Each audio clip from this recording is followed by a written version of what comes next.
чіпляється на гачок до інших.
А за нею всі матроси.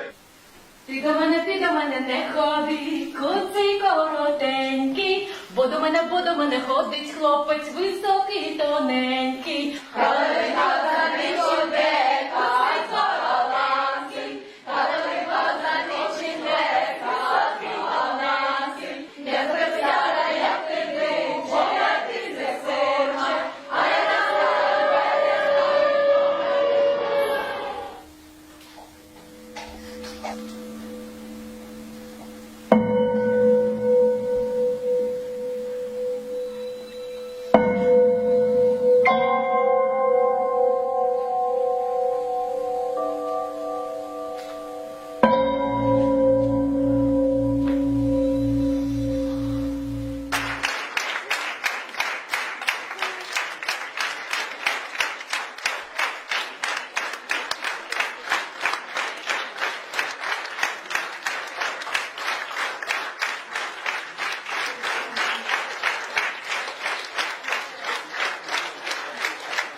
Hello, I'm Ray Gibson from Art27. Art27 is a platform for artists, art educators, and arts organisations working in Europe and beyond, sharing stories, cultural programmes, and raising awareness of critical issues such as social inclusion. Today is August 12th, 2020. It's International Youth Day, and this gives us an opportunity to celebrate and mainstream young people's voices, actions, and initiatives around the world. And we're delighted to support this day with our live stream on Facebook, and we're highlighting specific programs and projects. As we're live streaming, we are taking questions in the chat window, so if you have anything you want to ask, myself or our guests, then please write them there. We'll do our best to answer during this conversation. And I'm very happy to be joined by Oleksandra Sorokopud, and I hope I got that right, Yes. Perfect. from the YMCA in Lviv in Ukraine. Welcome, how are you? Thank you. I'm fine. It's a nice weather here, summer. Indeed, indeed.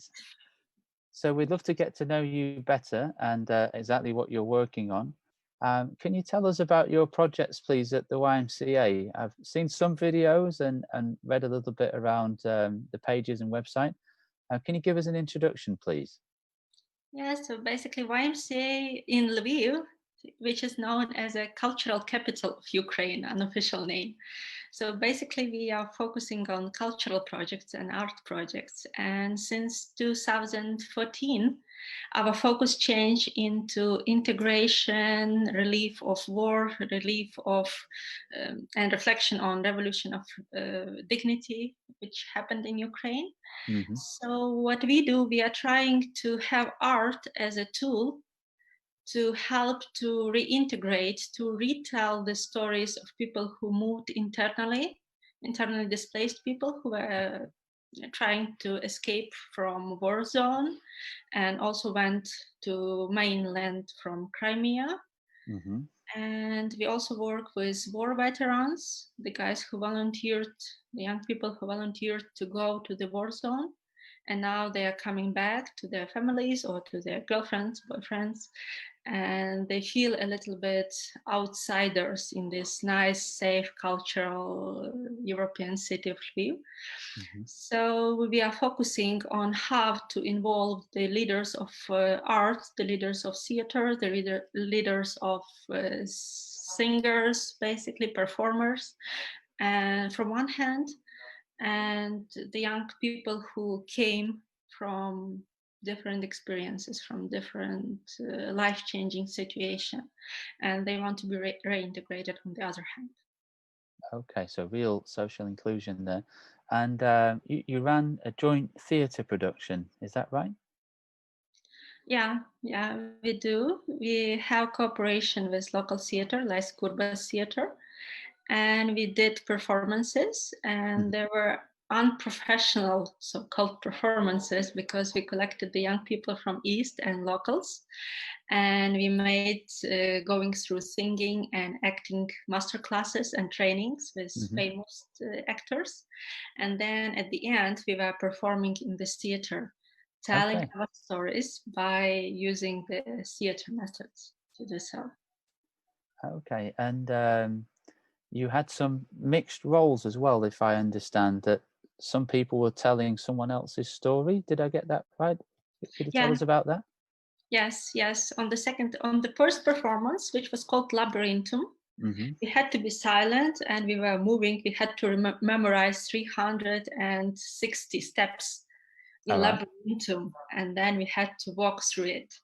And that was our actual integration, because it was very, while doing the Labyrinthum, we were hearing the story. But the first performance was when people just arrived and they were not ready to share. And when the Labyrinthum was finished, we performed in different locations and we thought this is a nice project, but it's sort of over. People get new jobs, interests, and so on. Then people started to share. And then we thought what we could do to help them share. And we didn't want to have it like re-traumatizing stories. So what we did, we shared the stories and then we exchanged them. So the people from local place, from Lviv, they were telling the stories from the East. Like my story, I had to be telling about coal miners who died, and the relatives of these coal miners, they were reflecting and telling it. But that was my task to talk about it. I never seen coal mine in my life at that time, but I had to tell the story about the coal mine. And at the same time, the young lady from the East, the war zone, she was telling my story from Revolution of Dignity. So we were exchanging and we were learning from each other. What else we realized that we have a lot in common because of the Ukrainian political situation. People move all the time to some different places. and this movement has already history behind it. Like for Crimea Tatars, their grandparents, they were moving back from Turkmenistan to Crimea, and now they moved out of Crimea again because they didn't feel safe. So it was a big, big historical gap that we were fulfilling by doing this project as well. Right, okay. So people vocalizing someone else's story that they haven't had chance to perhaps hear before, relate to before. Did you see that that created more empathy between different groups and different backgrounds? Yes, indeed, because when we started, we felt a little bit like it's Ukraine and people are replaced internally, but still people coming from the East, they are Russian spoken. And for local people, especially with war with Russia, the aggression against Russian language was very high. Right. So when people came here, they sometimes felt not accepted just because they speak Russian, and they didn't understand why they are not accepted being in the same country. So this project helped to build these links, because through telling stories of locals whose parents or grandparents were replaced from their places or were replaced to Siberia, to concentration camps, that's understood why this perception of Soviet culture is not so good, and people get very stressed and traumatized by these memories, right? So our achievements were that Russian-speaking young people coming from East, they wanted to learn Ukrainian and they were singing Ukrainian songs, and they wanted to quote Ukrainian poets to, you know, to feel more warm and to show that they are more open-hearted. And then the local people, we were learning the Crimean Tatar songs, because we thought we don't understand the language, but we just want these two girls to feel supported, so we could sing their song as well. So there was a lot of connection and a lot of stereotypes changed through the project. In a very mild situation, when you don't have to talk so much about politics, but you just do things and you get to know through the stories. Right. Well, that's lovely. Okay. Now, who or what is Derevyanko? It's a huge wooden guy with human heart. Okay. And he is a symbol of our second stage of the projects on inclusion and reintegration, because, well, the war was long and it's still going on. And we had these guys who went to serve to the war as volunteers, and a lot of young people, and they were coming back. And what we realized, for many of our war veterans, there are no place to come back. Like the previous jobs, they cannot take because their mindset changed so much. There are a lot of stereotypes on what the soldiers is doing on the war, and coming back, they are coming back with all this background, and many people asking what you were doing there and so on, how many people you killed, because the culture here is not so welcoming and psychologically ready for the new shapes. So we realized we should do something to change these stereotypes as well, to show the human heart behind the uniform, so to say. Okay, now I get it. And that's how our soldiers, they came all together and they made this huge wooden doll, which was 4.5 meters tall, quite tall. And we made a performance at the end with the Derevyanko dancing. And we had a DJ party, and we had young people coming from Stanitsa Luganska, which is far, far east in Ukraine, where the war was happening.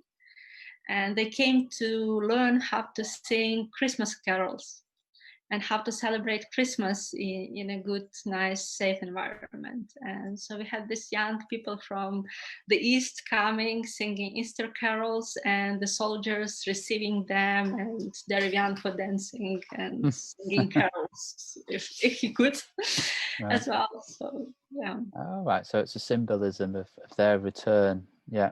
All right, the human heart inside a machine, if you like. Yeah. Okay.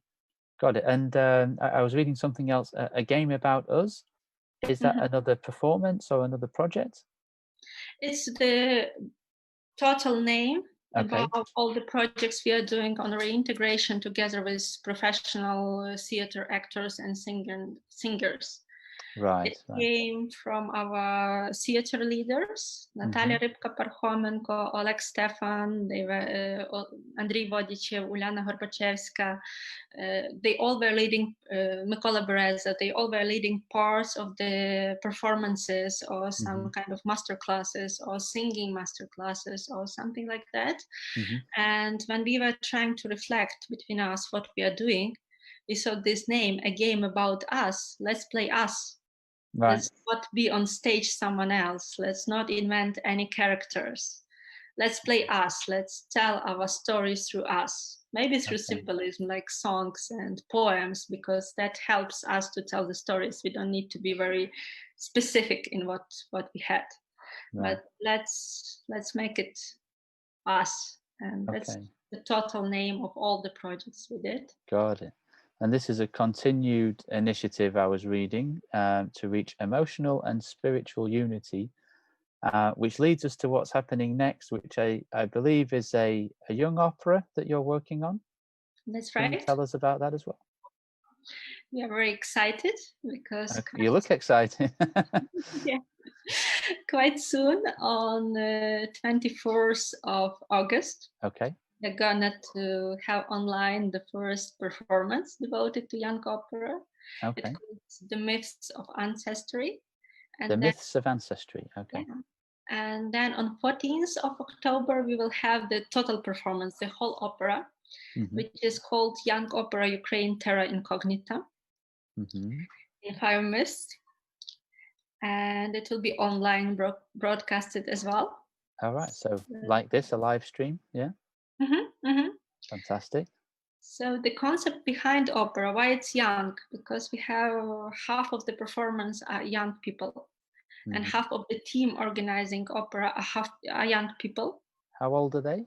The youngest is 19. Okay. And then it's 20 plus. Or that's young, yeah. And we have like top performers who are not only performing, they are teaching young people how to do it. For instance, Uliana Gorbachevska, she is a master of this Ukrainian ritual thinking. Very special way you think when you sort of think from your internal throat with your mouth closed.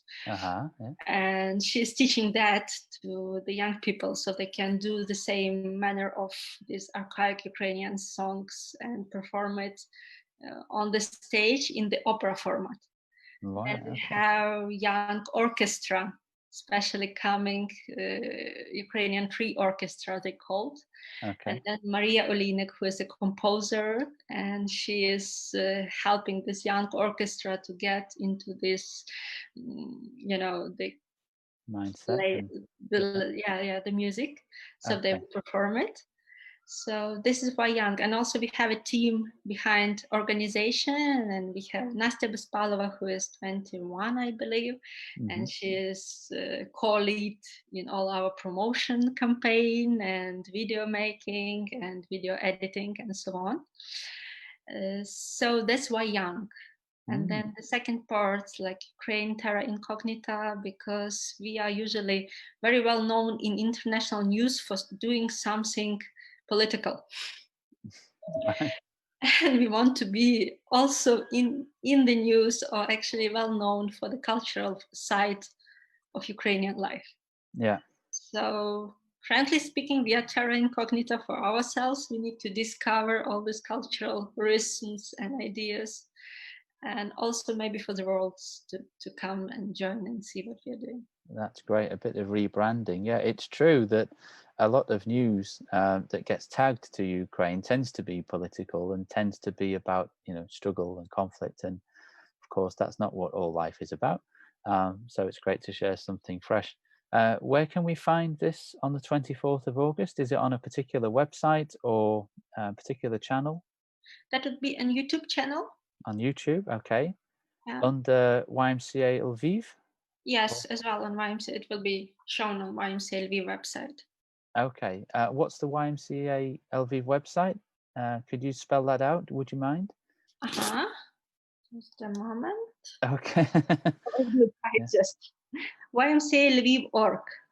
Okay, so YMCA, everybody knows that. Lviv, LV for Victor, IV for Victor again, .org. YMCALviv.org. Okay, and there'll be a live stream there. And I'm assuming you're on a Facebook page as well. People can follow and leave comments and get involved. Okay.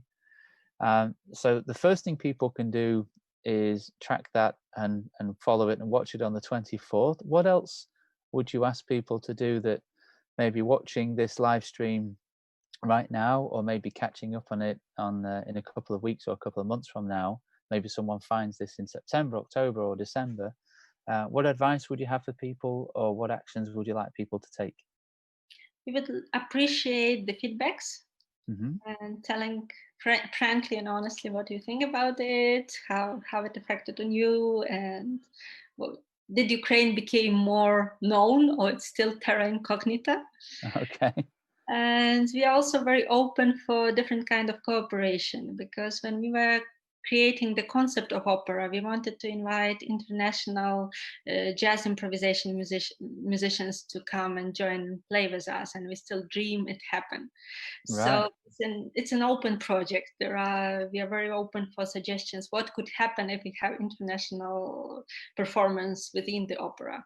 What it could be and who it could be. So this is our next step, to discover, to uncover this size of cooperation, or this level of cooperation, how it maybe you guys would have some ideas that might work as our next steps.